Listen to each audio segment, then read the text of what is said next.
Hello বন্ধুরা, কেমন আছেন সবাই? আশা করি সবাই ভালো আছেন। বন্ধুরা, আমাদের গল্পগুলো যদি ভালো লাগে অবশ্যই লাইক করবেন আর কমেন্ট করে জানিয়ে দেবেন। আজকের গল্প তোমাতে আসক্ত, লেখিকা নাহিদা ইসলাম, পর্ব 4 এবং 5। আমি আনমনে বাইরের দিকে তাকিয়ে আমাকে মা বাবা মেনে নেবে না কি ভাবছি। অব্র হাতের আঙ্গুল দিয়ে মুখের ভিতরে গ্লাস দিয়ে বলল, হাঁ করে এত কি ভাবছেন? একটু মিষ্টি মুখ করে নিন, তাহলে ভাবনাগুলো আরও মিষ্টি হবে। আপনি একটা বদের হাড্ডি, মনে মনে বললাম। সত্যি কি আমি হাঁ করে ভাবছিলাম? দেখি তো। আয়নার সামনে যেতেই অব্র বলল, শাড়ি পরে নিচে যান। আপনি কি আমার মান সম্মান রেখেছেন? নিচে যাব কোন মুখে? অব্র চৌধুরী বউ হয়েছেন, এটাই অনেক ভাগ্যের ব্যাপার। আমি তো এত ভাগ্যবতী হতে চাইনি। কেন করলেন আমার সাথে এমন? এত কেনর উত্তর দিতে পারবো না, কিন্তু সময় হলে ঠিকই আপনাকে আমার বাঁধন থেকে মুক্ত করে দেব বলেই অব্র রুম থেকে বের হয়ে যায়। শত প্রশ্নের উত্তরের আশায় বসে থাকি, কিন্তু উনি তো কিছুই বলছে নাই না, নিচেও যাবে না। কোন মুখে নিয়ে যাব মা বাবার সামনে? বেশ কিছুক্ষণ পর অব্রের মা রুমে ঢুকলো। আমি ওনাকে দেখেই বসা থেকে উঠে দাঁড়িয়ে যাই। কান্না করার কারণে চোখ নাক লাল হয়ে গিয়েছে। উনি রুমের লাইট অন করে আমার মুখের দিকে তাকিয়ে জড়িয়ে ধরে। আমার মায়ের মতো আদর করছে দেখে আমি বেশ অবাক হই।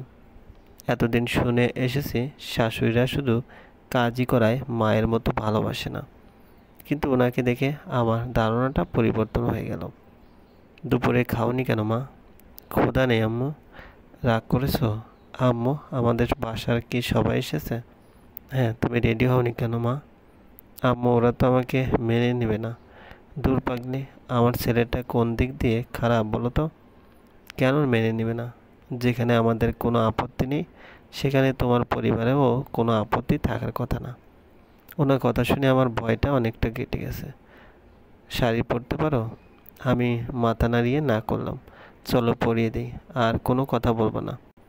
আম্মু আমাকে সুন্দর করে শাড়ি পরিয়ে দিয়েছে, সাথে ম্যাচিং জুয়েলারিও এনে দিয়েছে। এখন নিজে একটু সাজুগুজু করে নাও তো। আমরা আগের মানুষ, আমাদের সাজ ভালো লাগবে না। একটু পর আমি তোমাকে নিচে নিয়ে যাব, আসছি। আমাকে আর কোনো কথা না বলতে দিয়ে উনি চলে গেলেন। আমি সাজুগুজু করতে আবার বেশ ভালোবাসি, তাই মনের মাধুরী মিশিয়ে সাজায় মন দিলাম। আমি আয়না নিজের চুল ঠিক করতে দেখি অব্র রুমে এসেছে। আমার দিকে এক দৃষ্টিতে তাকিয়ে আছে। আমিও সুযোগ মিস করলাম না, বলে দিলাম, এত দেখলে আবার প্রেমে পড়ে যাবেন। ও আপনি? আমি তো ভাবলাম আমার রুমে ভূত পেতে আসলো না তো। শয়তানের রুমে ভূত পেতে কমে আসে বলে রুম থেকে বেরিয়ে গেলাম। ভয়ে ভয়ে নিচে যেতে লাগলাম। এক সিঁড়ি নামি তো 2 সিঁড়ি উঠি, এমন করতে করতে অনেকক্ষণ যাবৎ উপরেও দাঁড়িয়ে আছি। কি করে যাব সবার সামনে? মিহি, অব্রের আম্মু ডাকে, নিচে ডাক। নিচের দিকে তাকালাম। উপরে উঠতে উঠতে বলল, ভয় পাচ্ছিস কেন? আমি তোমার বাবার সাথে কথা বলেছি।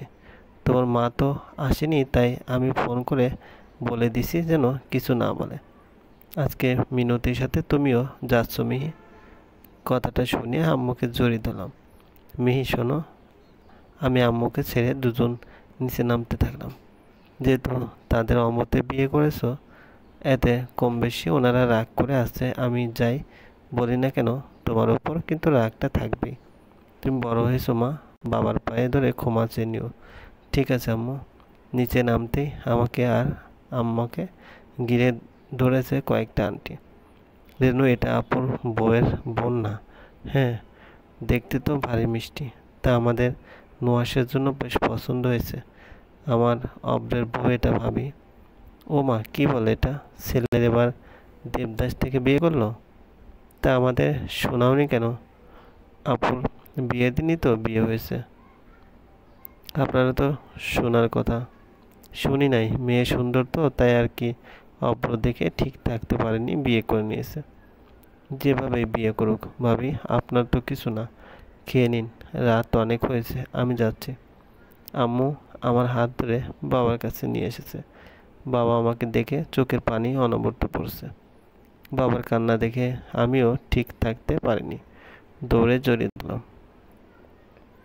কেন করলি মা এমন? তুই বললে আমি তোকে অব্রের হাতে তুলে দিতাম। বাবা, সব বলবো, সময় হোক, তুমি আমাকে ভুল বোঝো না। হয়েছে বাবা, মেয়ের কান্না, এখন চলো খেয়ে নেবে। দাদিমা আমাদের সবাইকে নিয়ে খেতে বসেছে। সব নিয়মকানুন শেষ হওয়ার পর আমরা এখন আমাদের বাসায় চলে যাব। আমি সবার আগে গাড়িতে গিয়ে বসেছি, যদি পরে আমাকে রেখে চলে যায় এই জন্য। মিহি, তুই অব্র ভাইয়াকে না নিয়ে গাড়িতে উঠে গেলি? অব্র কেন যাবে মিনতি? অপু কেন যাচ্ছে?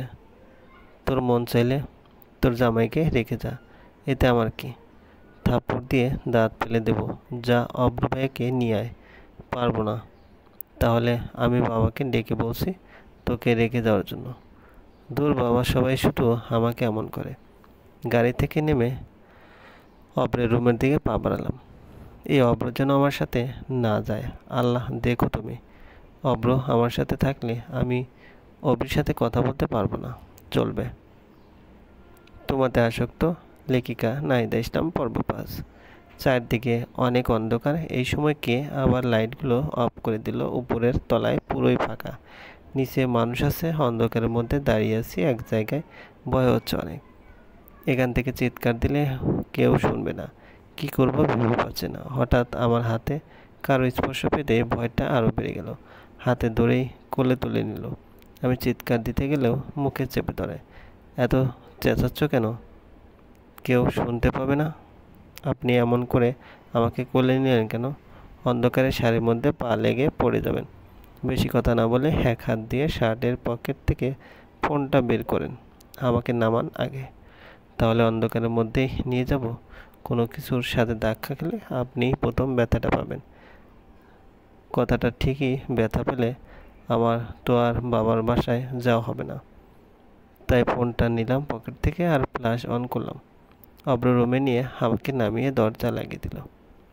আস্তে আস্তে আমার দিকে এগিয়ে আসে, আমিও পিছাতে থাকি। এক পর্যায়ে দেওয়ালের সাথে আটকে যায়। কি ব্যাপার, যাচ্ছে না কেন পিছনে? বলেই আমাকে তার দুবাহুতে আবদ্ধ করে নিয়েছে। আমার অনেকটা কাছে চলে এসেছে। আমার অন্যরকম শিহরণ সৃষ্টি হয়েছে। তাই আমি ধাক্কা দিয়ে সরে আসতে চাইলাম, কিন্তু বিন্দু পরিমাণও নড়াতে পারিনি। এর মধ্যেই আমার হাতে পাশের লাইট জ্বলে ওঠে, কিন্তু অব্র দূরে যাচ্ছে না। আস্তে আস্তে আমার মুখের কাছে আসতেই আমি চোখ বন্ধ করে ফেলি, কিন্তু অনেকক্ষণ হয়ে গেছে, ওনার কোনো শব্দ পাচ্ছি না। এক চোখ একটু খুলে দেখে রসগোল্লার মতো চোখ করে আমার দিকে তাকিয়েছে। যদি বাসায় গিয়ে বিয়ে সম্পর্কে কিছু বলেছেন তো আজকে তো শুধু নমুনা দেখালাম, পরে বুঝবেন কি করি, মনে থাকে যেন। বলেই দূরে গিয়ে দাঁড়িয়ে পড়লেন। আপনাকে নিয়ে যেতে বলেছে? আমি যাব না। ওকে, এত জোর করব না। পরে আবার যদি যেতে রাজি হয়, যায়, তাহলে সব প্ল্যান শেষ। মনে মনে কথাগুলো বলেই বাইরে চলে আসি। খুশি লাগতেছে, নিজের ইচ্ছে মতো থাকতে পারবো কয়েকদিন। কয়েকদিন কি আমি আসবই না আর এই বাসায়? আমাদের বাসা থেকে আসা গাড়িগুলো চলে গিয়েছে, শুধু একটা প্রাইভেট কার আছে। গিয়ে দেখলাম মিনতি আপু দুজন পিছনে বসা। আমি গিয়ে তাই ড্রাইভারের আঙ্কেলের সাথে বসলাম। আমাকে দেখে মিনতি জিজ্ঞেস করলো, মিহি, তোর আসতে এত সময় লাগলো? অব্র ভাই কোথায়? যাবে না? তুই জোর করে নিয়ে আসবি না? আমি এত জোর করতে পারবো না। ইচ্ছে হলে তুই জোর করে নিয়ে আয়। মিনতি জোর করেও লাভ হবে না। ভাইয়া যেহেতু বলেছে যাবে না, তাহলে যাবেই না। এই ড্রাইভার আঙ্কেল, লুঙ্গি ডান্স গানটা ছাড়ুন তো। তুই কি পাগল হয়ে গেছিস মিহি? চুপ করে বসে থাকলে থাক, নয়তো জামাই নিয়ে গাড়ি থেকে বের হয়ে যা। বেয়াদব মেয়ে, তুই তোর জামাইয়ের দিকে মন দে, আমাকে আমার মতো থাকতে দে। মিনতি। বাইরে দাঁড়িয়ে আছি। মিনতিকে আর জিজুকে বরণ করে নিচ্ছে আম্মুরা। এই নিয়ম তো জানা ছিল না আগে। মেয়ের বাড়িতে আসলেও কি আবার একইভাবে বরণ করে ঘরে তোলে? যাই হোক, ভালোই লাগছে। কিরে মা, অব্র কোথায়? বাবার ডাকে ভাবনার জগৎ থেকে বের হলাম। আসেনি বাবা। সে কি কথা, তুই না নিয়ে আসলি কেন? আসলে আসবে, না আসলে নাই। বাবা, ক্ষুধা পেয়েছে অনেক, আমি রুমে ঢুকে খাবো বলে এই রুমে চলে আসলাম। রুমে এসে দ্রুত একটা টি শার্ট আর প্লাজো পরে খাওয়ার রুমে গিয়ে মাকে জড়িয়ে ধরি। কিন্তু মা আমার সাথে কথা বলে না। মা শোনো, শোনো না, কোনো কথা বললো না। আমার লক্ষ্মী মা, শোনো। মা, আমি তোমার একটাই তো ছোট মেয়ে, কেন রাগ করে আছো? তবুও কথা বলিনি। মা আমার কলিজা না, তুমি আমার জান প্রাণ, আমার মা। মা কথা বলো। মা, যখন আমাদের মান সম্মান নিয়ে খেলা করেছিলি তখন এগুলো মনে ছিল না? মা বিশ্বাস করো, আমি ইচ্ছা করে কিছু করিনি। হ্যাঁ, এমনি হয়ে গেছে।